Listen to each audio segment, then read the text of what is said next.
everyone is starting to sound exactly the same.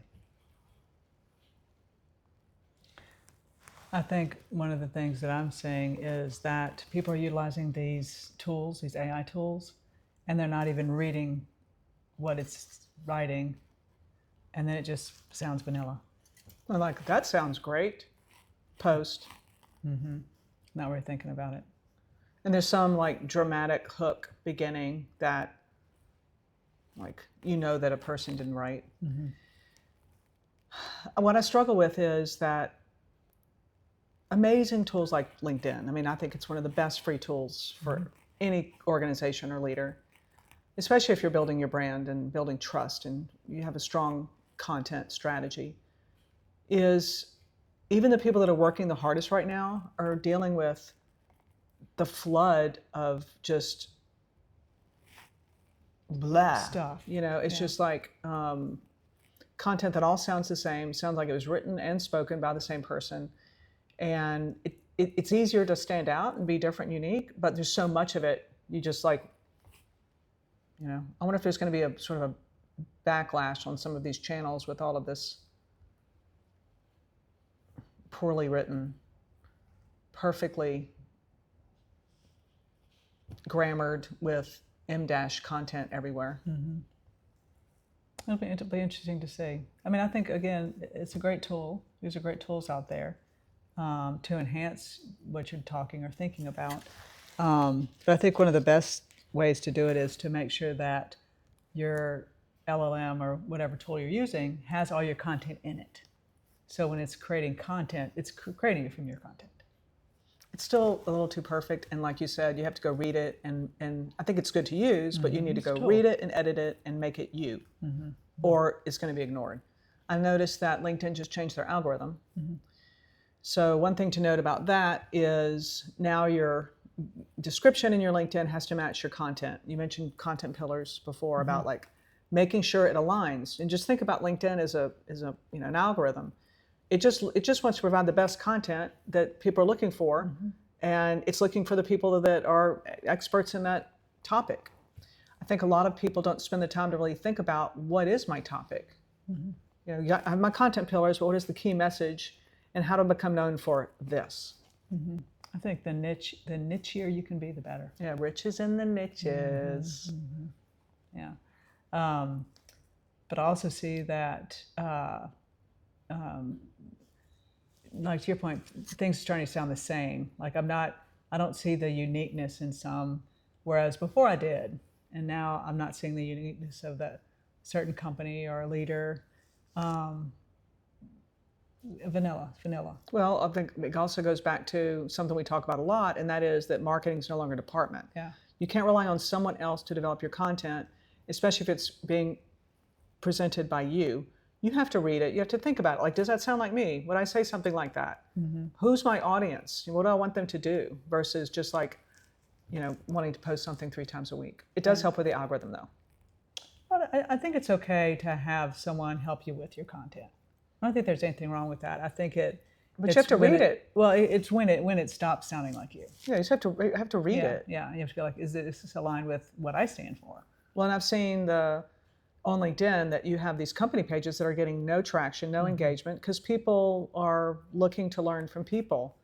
So it'll be interesting to see what happens with these company pages, because they're no activity. You know, we get a lot of questions about. So I'm, you know, writing on my company page, and I want to share it. What's the best way to share it? With the new algorithm, has that changed? Well, I feel like I'm guessing a lot on this, and I know we do testing all the time. I see where the content is written by the leader, and that the company page shares that content. But again, it depends on the content. Yeah, I think it's both. It can go both ways. Yeah. I think more than anything, find your lane and stay in it. Pick your key message, what you want to be known for.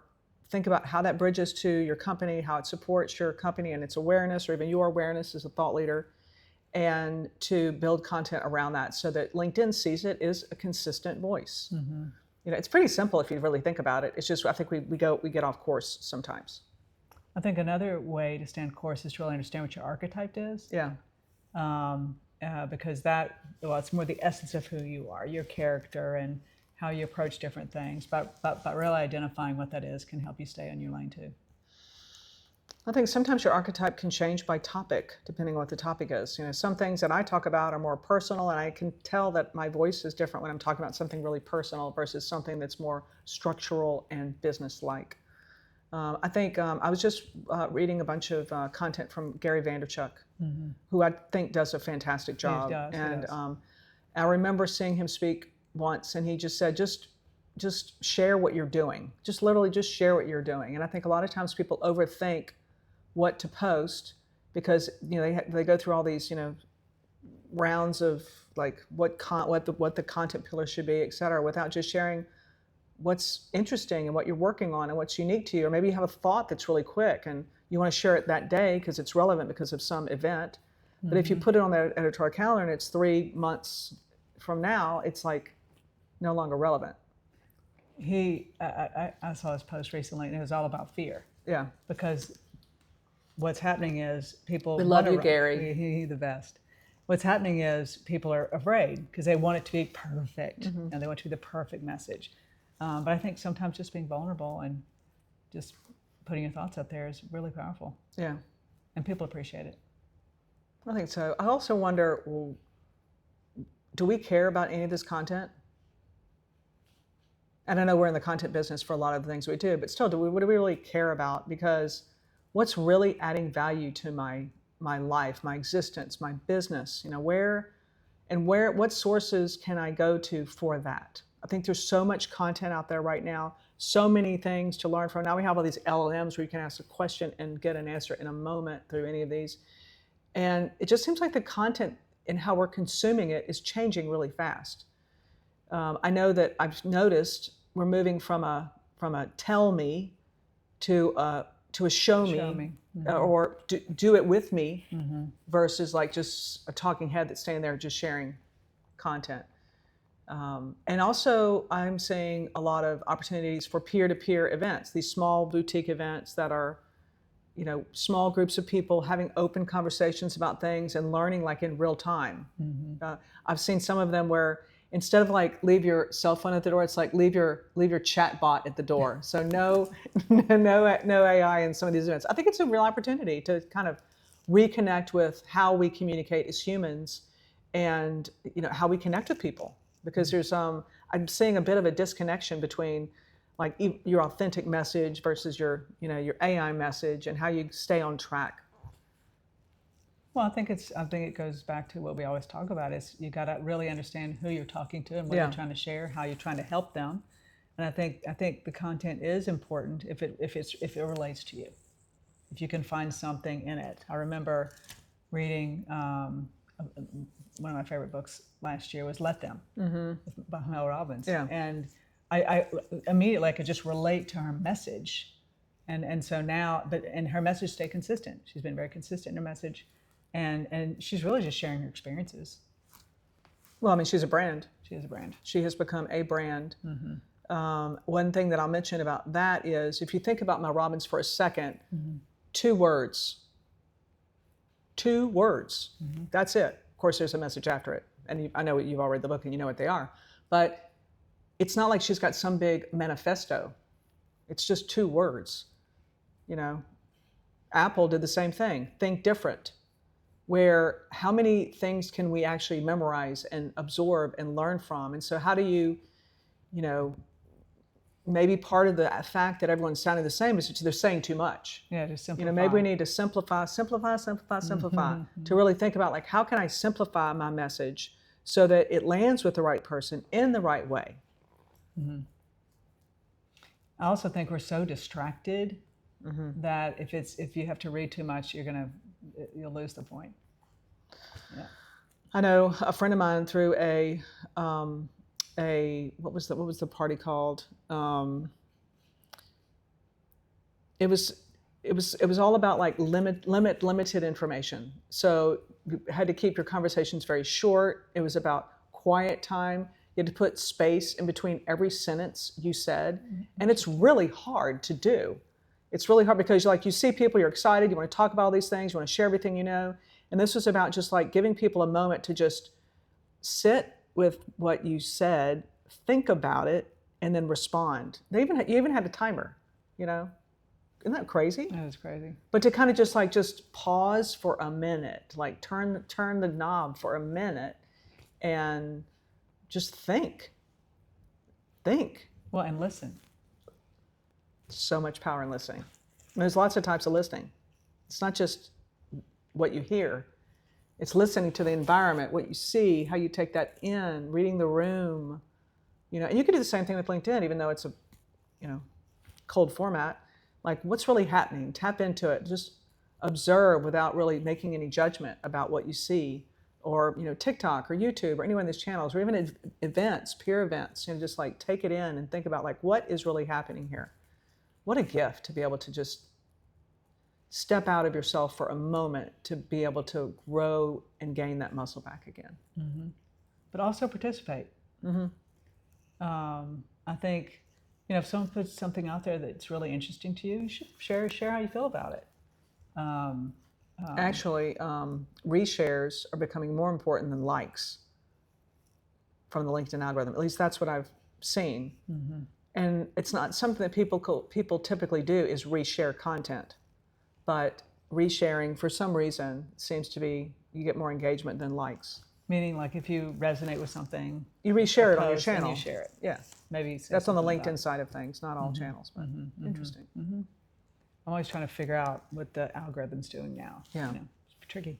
I think if people, we're working with someone right now who's really working on taking their thought leadership and really building a way to scale it, building platforms and workshops and speaking opportunities. I'm so excited for her.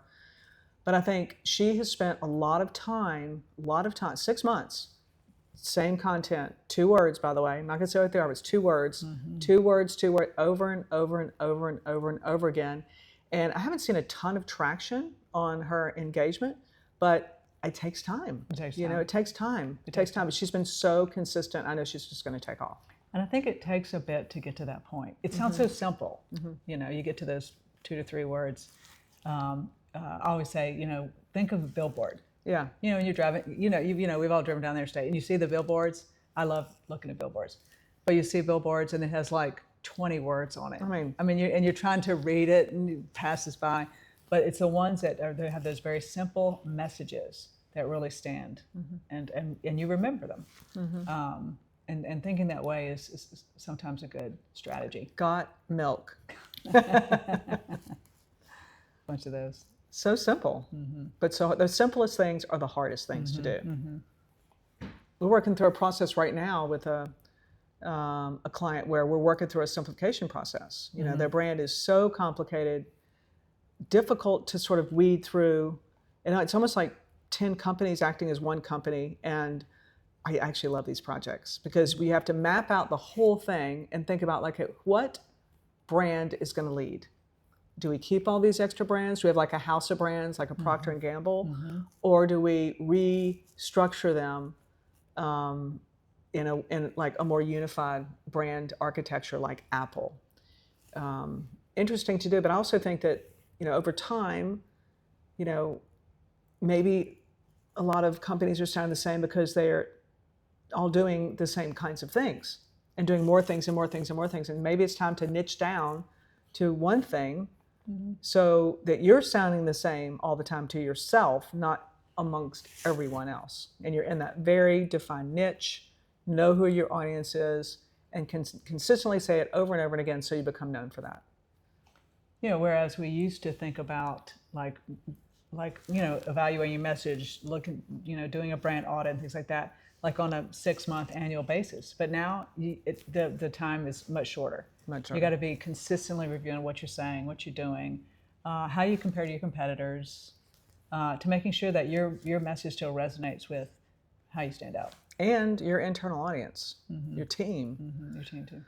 Just like we have people that work at TwinEngine that are all over the world that we don't see. We see maybe some of these people once a year, like in person, where we have to be really clear about what we're doing, why we're doing what we're doing, and say it in a way where people remember it and can consume it.